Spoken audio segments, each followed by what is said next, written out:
Lang yamin ba? Si Milky Rigunan, ano ang latest sa kamera? Ito naman, Acosta at Fajarda inaasahan ng House Prosecution Team na babaligtad din sa kanilang salaysay na si VP Sara ang nag-utos na i-release ang confidential funds sa dalawa nitong dating security aides.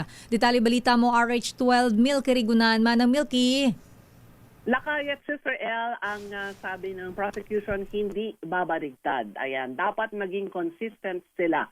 Ito ang sinabi ni House Lead Prosecutor Servil Luistro sa pagharap sa Lunes sa Senate Impeachment Court ni Gina Acosta at Edward Fajarda. Nakatakdang humarap sa susunod na linggo sa witness stand. Si Acosta ang dating Special Disbursing Officer ng OVP at si Fajarda naman ang dating SDO ng DepEd.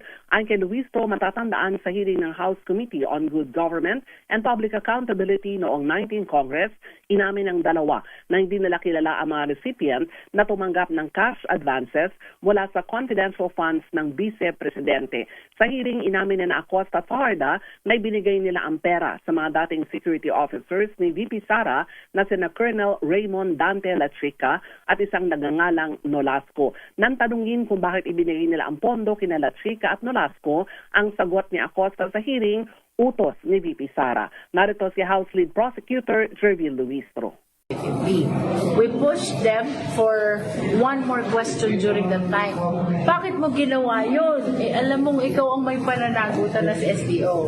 And then she answered, utos po ng boss ko, referring to the Vice President. You need to go back to those hearings, no?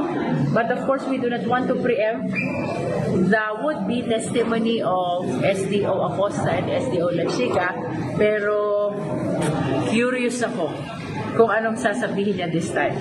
She should be consistent. Kasi yung hearing sa good government, that's under oath. This one, under oath pa rin. So pagka binago niya, nagsisinungaling siya in either of the two forums. Paliwanag pa ni Luistro kapag magbago ang testimonya na Acosta at Fajarda sa pagharap na ito sa Senate Impeachment Court, malinaw ang pagsisinungaling at mananagot sila sa batas. Ito ay dahil pinanumpaan ng ito ang kanilang salaysay sa hearing ng House Committee on Good Government and Public Accountability. Ako si Milky Rigunan, nagulat para sa DZRH, una sa Pilipinas, una sa Pilipino. Salamat, Manang Milky.